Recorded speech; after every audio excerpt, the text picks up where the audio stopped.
گمشدہ 1970 کی دہائی میں برازیل کے شہر ریو میں حکیم المیڈا فیملی نے ایک کچھوی پال رکھی تھی جو کہ ریڈ فوٹڈ ٹورٹوائز نسل کی تھی۔ اس کا نام انہوں نے منولا رکھا ہوا تھا۔ 1982 میں اچانک ایک دن منولا لاپتہ ہو گئی۔ گھر کے سبھی افراد نے اسے گھر کے کونے کونے میں کئی دفعہ تلاش کیا لیکن اس کا کوئی سراغ نہ مل پایا۔ کئی روز کی تلاش کے بعد انہوں نے سوچا کہ شاید غلطی سے گھر کا مرکزی دروازہ کھلا رہ جانے کے باعث منولا باہر نکل گئی ہوگی، پھر یا تو کوئی اسے اٹھا کر لے گیا ہوگا یا پھر وہ خود ہی گھر سے بھاگ گئی ہوگی۔ اس طرح انہوں نے منولا کی تلاش روک دی۔ 2013 میں المیڈا فیملی کے افراد گھر کی سیٹنگ کی نیت سے پرانا بیکار سامان اور کاٹ کباڑ نکال کر گھر سے باہر پھینکنے میں مصروف تھے کہ ایک پڑوسی نے ان سے کہا، اب کچھوا بھی پھینکنا چاہتے ہیں؟ اس پر انہیں حیرت کا جھٹکا لگا۔ کون سا کچھوا؟ انہوں نے پوچھا۔ اس پر پڑوسی نے انہیں ان کے باہر پھینکے جا رہے سامان میں موجود ایک پرانا ڈبہ دکھایا۔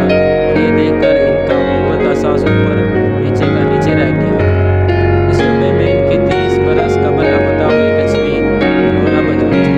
یہ ڈبہ اور اس کے ساتھ کا دیگر سامان انہوں نے ایک پرانے متروک اسٹور روم سے نکالا تھا۔ یعنی منولا 30 برس سے اس بند اسٹور روم میں رہی تھی۔ عملاً یہ ناممکن تھا۔ کچھوے بلا ہی طویل عرصے لگائے بغیر کھائے پیے رہ سکتے ہیں، لیکن یہ عرصہ زیادہ سے زیادہ 3 برس ہو سکتا ہے، اس سے زیادہ نہیں۔ 30 سال تو منولا کی استطاعت سے 10 گنا زیادہ عرصہ تھا۔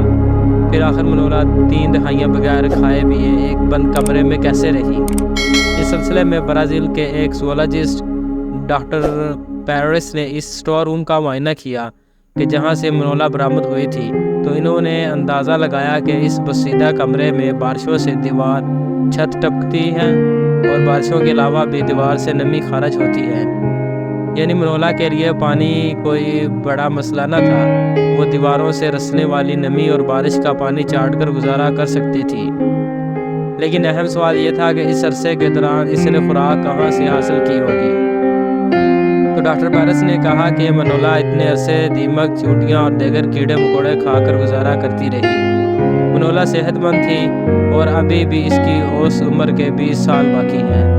امید ہے اب کی بار المیڈا فیملی اس کا ٹھیک سے خیال رکھے گی۔